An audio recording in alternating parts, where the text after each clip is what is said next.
हम सब यही सुन रहे थे कि भारत जल्द ही दुनिया की टॉप 3 अर्थव्यवस्थाओं में से एक बनने वाला है। ये एक ऐसी कहानी थी जिस पर हम सबको यकीन था। लेकिन हाल ही में आईएमएफ की एक रिपोर्ट ने, आप कह सकते हैं, इस कहानी में एक बड़ा ही दिलचस्प मोड़ ला दिया है। तो सवाल यही उठता है कि जो अर्थव्यवस्था चौथे पायदान पर इतनी मजबूती से खड़ी थी, वो अचानक से फिसलकर छठे पर कैसे आ गई? मतलब हुआ क्या आखिर? चलिए आज इसी गुत्थी को सुलझाते हैं। देखिए, आईएमएफ की जो नई वर्ल्ड आउटलुक रिपोर्ट आई है, उसने ग्लोबल रैंकिंग में एक बड़ा फेरबदल कर दिया है। जैसा कि आप देख सकते हैं, भारत अब चौथे से खिसककर सीधे छठे स्थान पर आ गया है। और तो और यूनाइटेड किंगडम ने हमें पीछे छोड़ते हुए 5वां स्थान हासिल कर लिया है। अब इससे पहले कि हम किसी नतीजे पर पहुंचे, एक बात समझना बहुत जरूरी है।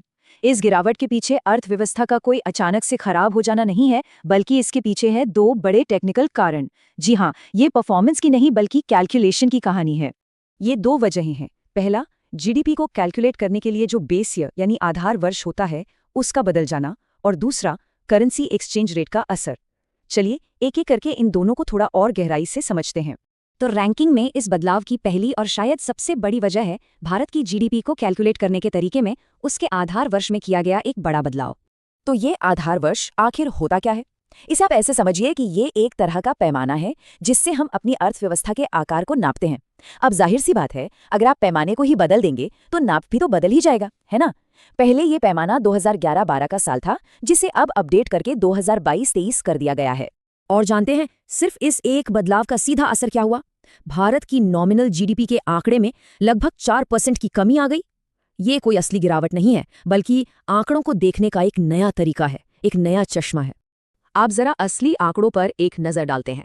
देखिए, पुराने बेस ईयर के हिसाब से हमारी जीडीपी थी 357 लाख करोड़ रुपए। लेकिन जैसे ही नया बेस ईयर लागू हुआ, ये आंकड़ा घटकर 345.5 लाख करोड़ रुपए हो गया। मतलब सिर्फ एक स्टैटिस्टिकल बदलाव से अर्थव्यवस्था का आकार कम से कम कागजों पर तो छोटा हो गया। चलिए अब दूसरे अहम टेक्निकल कारण की तरफ बढ़ते हैं, यानी करेंसी का प्रभाव। इसे आप कुछ इस तरह समझ सकते हैं जैसे आप किसी चीज को एक ऐसे इंच टेप से नाप रहे हो जो खुद ही धीरे धीरे छोटा होता जा रहा हो। एक बहुत जरूरी बात यह है कि जब दुनिया की सभी अर्थव्यवस्थाओं की तुलना की जाती है तो उसे एक कॉमन करेंसी में किया जाता है, और वो करेंसी है अमेरिकी डॉलर। और बस यहीं पर रुपए और डॉलर का जो एक्सचेंज रेट है वो एक बहुत बड़ा रोल प्ले करने लगता है।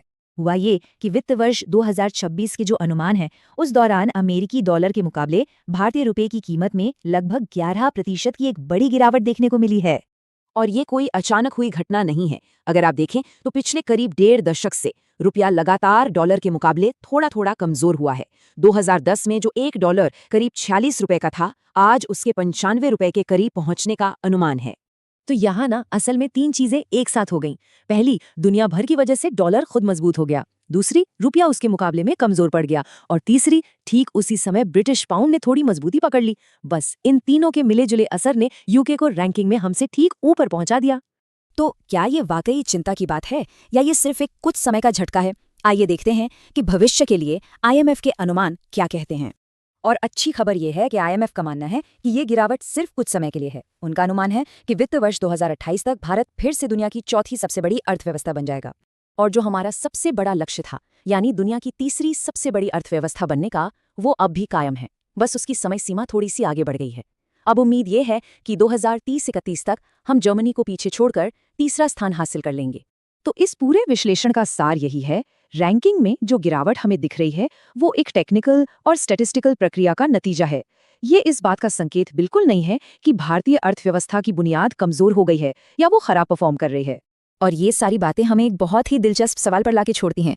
हम आर्थिक हकीकत को आखिर समझते कैसे हैं?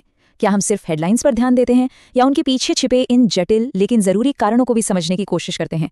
इस पर जरूर